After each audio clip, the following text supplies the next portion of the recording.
I am Nilima Salvi, working as Assistant Professor in Department of Pharmaceutics, Smriti College of Pharmaceutical Education, Indore. In previous video, we had started unit number 3rd, that is capsules, in which we had discussed about the introduction of capsule, advantages and disadvantages of the capsule. After that, we had started manufacturing of the hard gelatin capsules, in which first we had discussed about the shell composition, and in that shell composition we had discussed about the first main content, that is gelatin type A and type B type of gelatin and its extraction process. So after the gelatin, the next shell composition, that is coloring agent or colorants. Colorants are generally used to color the shell, or how we can color the gelatin shell as per the requirement. So that's why we use some coloring material or coloring agents. So generally there are various soluble synthetic dyes are used as coloring agent. For example, coal tar dye is used, which is soluble and synthetic in nature. Some insoluble pigments like iron oxide are also used as the coloring material for the gelatin shell. Then they provide, or coloring materials important role is in identification of the product. Because of the difference in color, we can identify the product easily. Then there are some requirements for the color, that some specific colors are used for some specific categories drugs. Like white color is generally used for the purpose of analgesic category drugs. Orange or yellow color is generally used for antidepressant and stimulant type of drugs. Then green colored shells are generally used for the hepatic drugs, or the drugs which are made for the use of hepatic, or whether it is used for the liver dysfunctionings. So green color is for hepatic drugs. So this was the coloring agents, second main composition of the shell. The third composition of the shell is opacifying agent. Opacifying agents are those agents which make the product elegant or opacify. So generally or commonly titanium dioxide is used as opacifying agent for the gelatin shells. It provides protection against the light. Titanium dioxide generally protect the content against the light, and it is also used to conceal the contents. Then it also decreases or reduces the visibility of the content. Sometimes the shell could be transparent, so the inner content could be visible to the patient. So titanium dioxide conceals the content, or it decreases the visibility of the content. Then next additive or composition for this shell is preservative. Preservative make the substance more stable for the storage time, or it decreases the microbial contamination into the product up to its shelf life. So preservative which are commonly used for the shells. Generally this shell are made up of gelatin which is obtained by the animal skin, bone and connective tissue. So obviously gelatin is the main content or ingredient of the shell. So it can lead highly to proliferate the microorganisms growth into the product. So preservative are used in this shell composition. So commonly used preservative are parabens. Parabens are most commonly used preservative. Example, methyl paraben, propyl paraben. Then sodium sulfide, sodium metabisulfides. These are commonly used as preservative. Then the next thing or next composition is water. Water is first of all used to prepare this dipping solution, or the gelatin solution which we will prepare to make the shell or cap and body portion. So water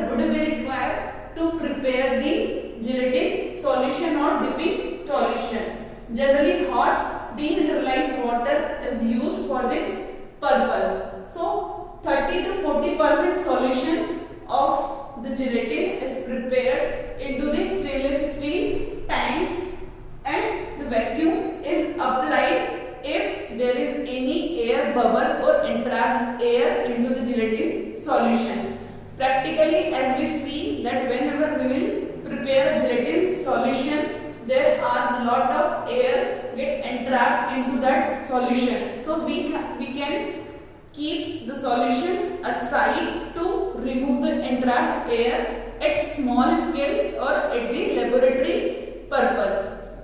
But at large scale, we can use vacuum to remove the entrapped air from gelatin solution. So vacuum is applied. Then next thing is that we also have to adjust the viscosity of the gelatin solution. Viscosity adjust अगर नहीं करेंगे, बहुत ज्यादा thick अगर solution हुआ तो gelatin shell जो हम बना रहे हैं वो बहुत थिक या मोटी शेल बनेगी, और अगर बहुत ज्यादा उसकी विस्कोसिटी डिक्रीज कर दी, फ्लोएबल अगर लिक्विड या सॉल्यूशन बना तो क्या होगा कि शेल जो है वो बहुत पतली बनेगी, या eight the time of drawing the content could be flow toward downside because of the gravity.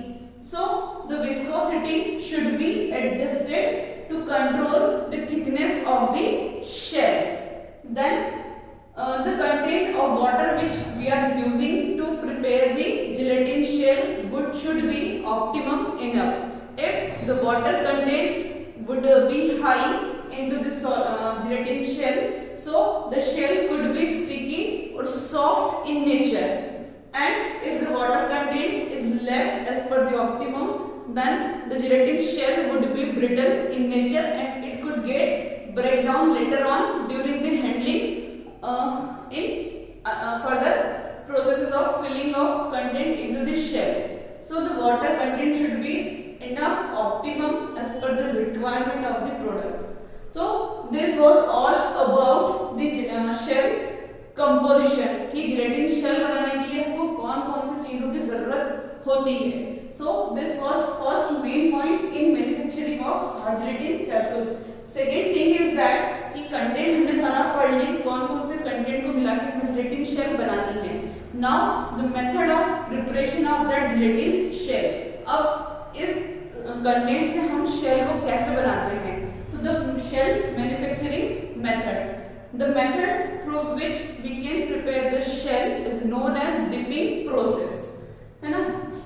So and the machine which is used is Colden machine for the cap and body portion. So as in previous video we had discussed that we use stainless steel pins, है ना.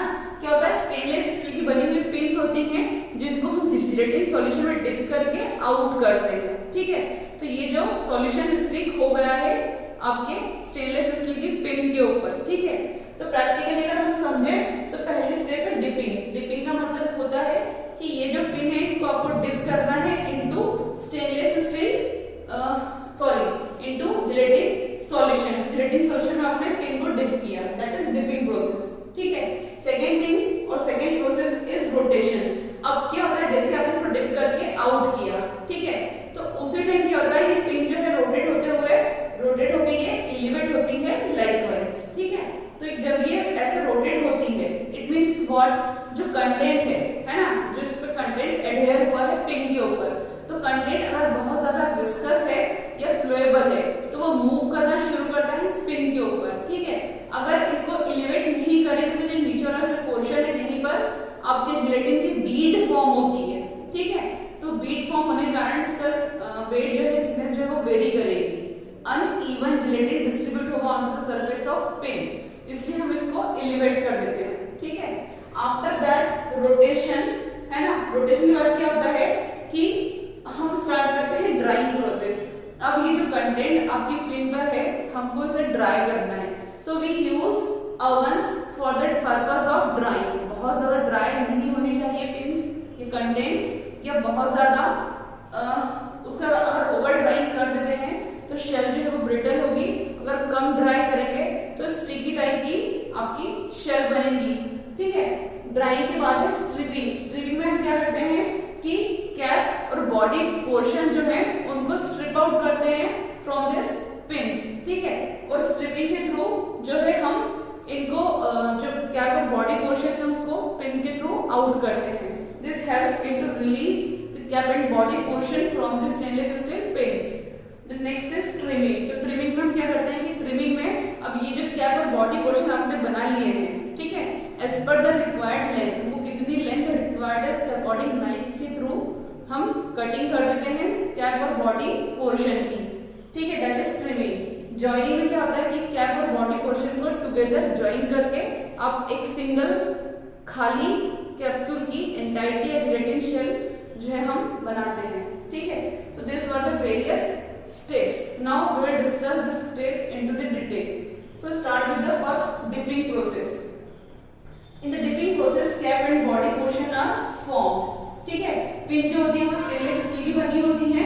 सबसे पहले इन pins को हम लिब्रिकेट कर देते हैं with the mould release material, ठीक है। पिंस को लिब्रिकेट कर देते हैं तो जो आपका कंटेंट है वो इजीली इसको आफ्टर ड्राइंग इसके थ्रू रिलीज आउट हो जाएगा या स्ट्रिपिंग जो है वो इजी होगी because of the moulded pins, ठीक है, और लिब्रिकेटेड पिंस। तो हम पिन को पहले लिब्रिकेट कर देते हैं, है ना। आफ्टर दैट हम क्या करते हैं जो एम्बिएंट टेम्परेचर होता है उस पर हम अपने पिंस को रखते हैं। पिंस का टेम्परेचर 22 डिग्री सेंटीग्रेड होगा और जो आपका डिपिंग सॉल्यूशन है, ठीक है, ये जो आपका जिलेटिन का सॉल्यूशन है इसका टेम्परेचर होगा 50 डिग्री सेंटीग्रेड और जो पिन आप इसमें डिप करोगे पिन का टेम्परेचर होगा 22 डिग्री सेंटीग्रेड, ठीक है। डिपिंग का सॉल्यूशन का 50 डिग्री सेंटीग्रेड। अब हम क्या करते हैं जो जिलेटिन सॉल्यूशन है इसको एक हीटेड जैकेटेड टैंक में रखते हैं। इस टैंक में जो भी कंटेंट आपने रखा है इस कंटेंट के कारण जिलेटिन सॉल्यूशन जो है उसका टेम्परेचर मेंटेन रहेगा। Why we needed this heated jacket because जैसे ही अगर इस सॉल्यूशन का टेम्परेचर डिक्रीज होता है ड्यूरिंग द प्रोसेस तो ये जो सॉल्यूशन है इसकी विस्कोसिटी बढ़ना स्टार्ट हो जाएगी, जिलेटिन जो है वो स्वेल अप होना स्टार्ट हो जाएगा इनटू द सॉल्यूशन, विस्कोसिटी बढ़ती जाएगी। तब हम क्या करते हैं इसको हीटेड जैकेटेड पैन में रखते हैं ताकि इसका टेम्परेचर जो है वो एलिवेटेड या मेंटेन रहे 50 डिग्री सेंटीग्रेड और जो आपका लिक्विड है जिलेटिन सॉल्यूशन है वो लिक्विड या सॉल्यूशन स्टेट में मेंटेन रहे, ठीक है। तो हम क्या करते हैं इस सॉल्यूशन को पोर करते हैं हीटेड जैकेटेड डिपिंग पैन में and this first process of dipping needs 12 second, ठीक है। 12 सेकेंड में डिपिंग प्रोसेस जो है वो कंप्लीट हो जाती है। अगर आपको लार्ज कैप्सूल बनाने हैं तब ये टाइम जो है वो बढ़ सकता है, ठीक है।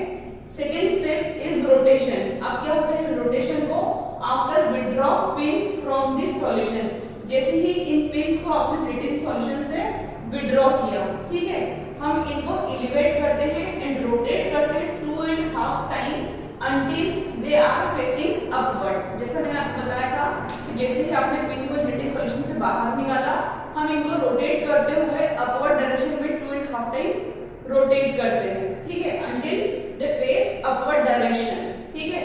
This help to distribute the gelatin onto the pin। और ये जो एलिवेशन की प्रोसेस होती है ये हेल्प करती है इस जिलेटिन सॉल्यूशन को पिंस के ऊपर स्प्रेड होने में, ठीक है। सो आफ्टर दैट अगर इन पिंस का रोटेशन कम है, ठीक है, अगर रोटेशन कम रखते हैं हम तब क्या होगा जो बीड्स है वो बन सकती है टुवर्ड्स द डाउन साइड, ठीक है, जो भी आपका बीड है वो फॉर्म हो सकती है जिलेटिन शेल में। और after rotation we give a blast of cool air to set the film, ठीक है। जैसे ही आपने पिंस को रोटेट कर दिया तो हम इसमें कूल एयर हम पास करते हैं ताकि फिल्म जो है वो सेट हो जाए। After that next step is drawing. Drawing में क्या करते हैं हम कि ड्राइंग ओवन्स यूज करते हैं for the purpose of dehumidification. We pass large volume of dry air over the pins, ठीक है, हम एयर का लार्ज वॉल्यूम पिंस पर पास करते हैं कि जो आपका जिलेटिन कोट है वो ड्राई हो जाए। अगर बहुत ज्यादा रैपिड ड्राइंग करेंगे तो केस हार्डनिंग हो जाएगी और ओवर ड्राइंग अगर कर दी हमने कंटेंट की तब क्या होगा जो शेल है वो ब्रिटल बनेगी, ठीक है।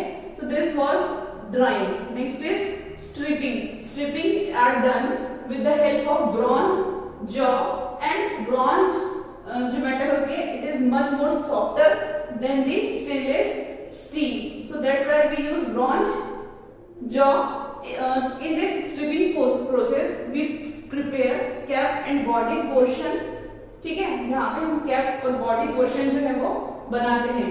This stripping facilitate easy release of shell from the pin. ठीक है, पिंस को रिलीज करना from the shell, it is striping.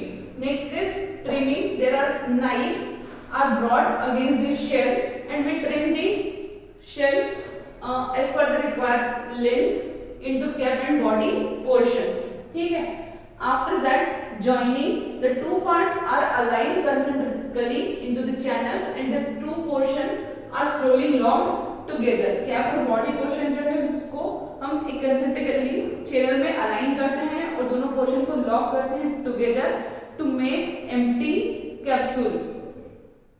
This entire process of shell manufacturing takes about 40 minutes and 2/3 of the time of this 40 minutes is take only by the drying process.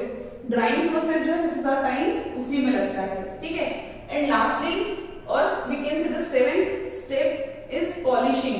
In this we use waxes and some polymers to finish the surfaces of the gelatin shell.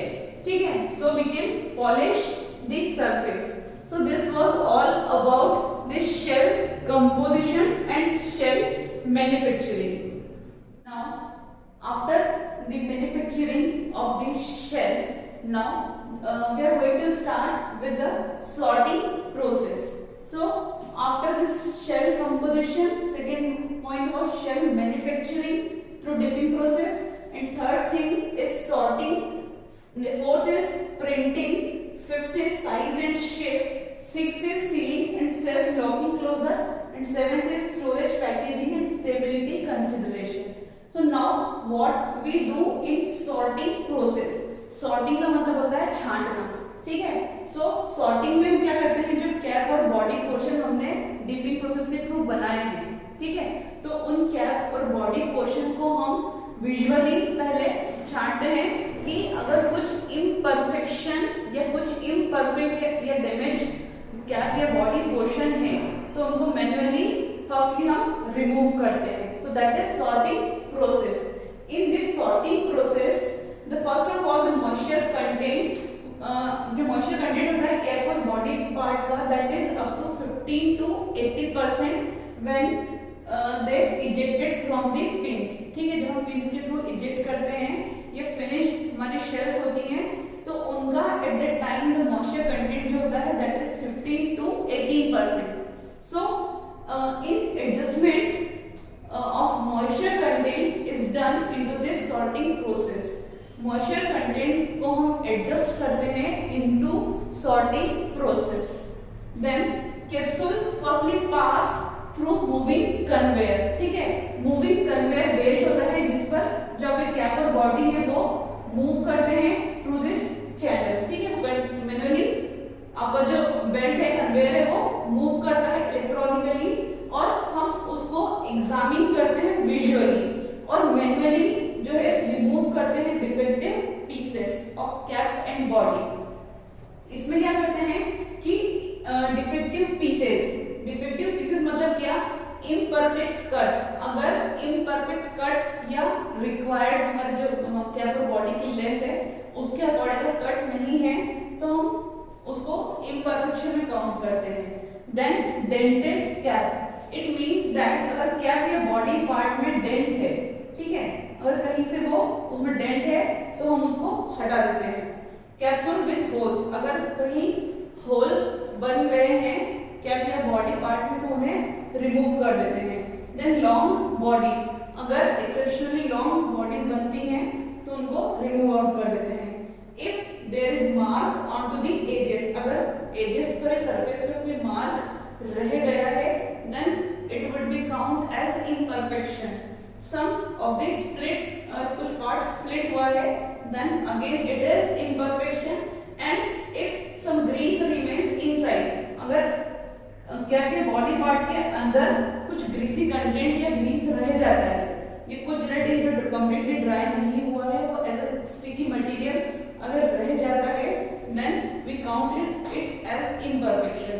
So this was sorting process, जहां पर हम क्या कर body parts को manually sort out करते हैं, ठीक है। So this was sorting. Next is printing. अब क्या होता है printing? Suppose this is cap and body part, ठीक है। तो कैप और बॉडी पार्ट को हम एक्सियली इस उसकी सर्कमफेरेंस जो है उस पर ऐसे भी प्रिंट कर सकते हैं, ठीक है। और अलोंग द लेंथ के साथ भी हम उसको प्रिंट कर सकते हैं, ठीक है। सो प्रिंटिंग के लिए सबसे पहले होता है कि before the filling of gelatin shell की फिलिंग, उसमें हम कंटेंट फिल करने के पहले उसको जो है प्रिंट कर लें, because printing in empty capsule is easier as compare to the filled one, ठीक है। अगर आप फिल्ड कैप्सूल में प्रिंटिंग करोगे तो उस केस में क्या होगा, कंटेंट लॉस होगा। इफ सपोज सडन कुछ कैप या बॉडी पार्ट ब्रेक होता है तो क्या होगा, आपका जो कंटेंट है, एक्टिव इंग्रेडिएंट जो है वो लॉस होगा। सो इट इज बेटर कि हम एम्प्टी या खाली जो शेल है उनकी प्रिंटिंग करें, and this printing is done prior to the filling, and empty capsule और empty bodies are handled faster as compare to the filled one. Then no loss of active pharmaceutical ingredient. Offset rotary press is generally used for the purpose of printing, and this machine has capacity of 3 to 4 million capsule per hour, and the printing could be done axially along the length of the capsule. ये जो capsule, suppose this is the length of capsule, तो इसकी जैसे इसमें print किया हुआ है, ठीक है, आपको दिख रहा होगा, तो ये होता है एक्सियली लेंथ के साथ में प्रिंट होना। और सेकंड जो होता है कि around the circumference of the capsule, अगर ये कैप्सूल है इसकी सर्कमफेरेंस पर प्रिंटिंग होना, ठीक है। So there are two method through which we can print this empty gelatin shell. तो सॉर्टिंग हो गया, प्रिंटिंग हो गया। Next is size and shape, ठीक है। तो साइज जो होते हैं ह्यूमन यूज के लिए कैप्सूल के साइज होते हैं 000 से 5 तक। 000 जो होता है वो लार्जेस्ट होता है, सबसे बड़ा, एंड 5 इज स्मॉलेस्ट, ठीक है। तो इसके अकॉर्डिंग अगर हम देखें तो ये 000 जो है सबसे बड़ा कैप्सूल होता है, ठीक है। 00, 0, 1, 2, 3, 4 एंड 5 जो होता है वो स्मॉलेस्ट होता है, ठीक है। और ये हो गया लार्जेस्ट। अब ये साइज के अकॉर्डिंग होता है कि 000 जो है लार्जेस्ट होगा और 5 जो है वो स्मॉलेस्ट होगा एज पर द साइज, ठीक है। अब हम बात करते हैं कैपेसिटी की। तो 000 की कैपेसिटी 1.37 ml होती है, 00 की कैपेसिटी 0.95 ml होती है, दिस इज इन ml। 0 जो होता है उसकी साइज कैपेसिटी होती है 0.68, 1 जो होता है उसकी कैपेसिटी 0.50, 2 जो होता है साइज उसकी कैपेसिटी होती है 0.37, 3 की होती है 0.30, 4 की होती है 0.21, और जो स्मॉलेस्ट होता है 5 नंबर का कैप्सूल उसकी कैपेसिटी होती है 0.13, ठीक है। तो ये होते हैं ह्यूमन यूज के लिए कैप्सूल जिनके होते हैं साइज और ये होती है कैपेसिटी, ठीक है। अब क्या होता है, जो 00 होता है वो जनरली इलोंगेटेड बॉडी होती है विद इंक्रीज्ड फील्ड कैपेसिटी। ये 0 के जो रेंज की अगर हम बात करें तो इलोंगेटेड बॉडीज होती हैं जिनकी कैपेसिटी, फिलिंग कैपेसिटी जो होती है वो ज्यादा होती है as compare to the other one, ठीक है। And for the purpose of veterinary use, veterinary के लिए हम 10, 11 और 12 नंबर के कैप्सूल यूज करते हैं, ठीक है। ह्यूमन के लिए 000 से 5 नंबर तक के यूज करते हैं, वेटनरी के लिए 10, 11 और 12 यूज करते हैं। 10 की कैपेसिटी 30 होती है, 11 की 50, 12 की 7.5 gram. This capacity is in gram and this is in ml। Cylindrical shaped capsule are commonly used. Now we are talking about the shape. This was all about size. Now we are talking about the shape. Cylindrical shape generally used, and oval, round shape also available for the human use. And generally oval and round shape are soft gelatin capsule, and cylindrical are hard gelatin capsule. So some of them are taper at both the end, ठीक है। जो capsule होता है वो दोनों and से taper होता है, और कुछ में सिर्फ बॉडी सेक्शन जो होता है वो टेपर होता है to a bluntly pointed end, ठीक है। शेप जो होता है वो सिलिंड्रिकल भी होते हैं,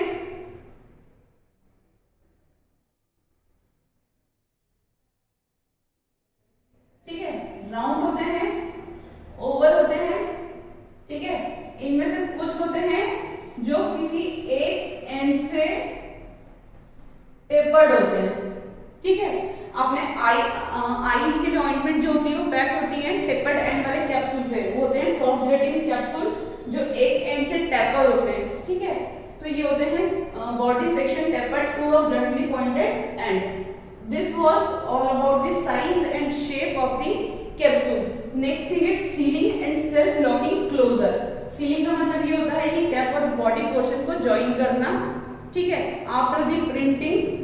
तो इसमें क्या होता है, safeguards is important with increase speed of filling and packaging equipment. It means that कि अगर हम कैप और बॉडी पार्ट्स को फिलिंग पर्पस के लिए यूज कर रहे हैं, अगर हम उसमें कंटेंट फिल कर रहे हैं तो मशीन्स की speed at the time of filling और पैकेजिंग ज्यादा होती है। तो उसमें क्या होता है कि सेफ गार्ड सिस्टम्स होने चाहिए ताकि जो कैप और बॉडी पार्ट है वो अलग या मटेरियल का उसके थ्रू लॉस ना हो, एंड द पॉजिटिव क्लोजर और also there which prevents separation during shipping and handling. जो कैप और बॉडी पार्ट है वो उससे पॉजिटिव क्लोजर होता है तो वो कंप्लीटली जो है वो ऐसे कवर होता है। उसके कारण क्या होगा कि ड्यूरिंग शिपिंग या हैंडलिंग के टाइम आपका जो कैप पार्ट है वो बॉडी पार्ट से अलग नहीं होता है। Then problem in filling of non compact material could be there and form an indentation or groove onto inside of cap and body। अब क्या करते हैं हम, जो आपका कैप और बॉडी पार्ट होता है कैप्सूल का, ठीक है, तो उसमें हम ग्रूव्स बना देते हैं लाइकवाइज दिस।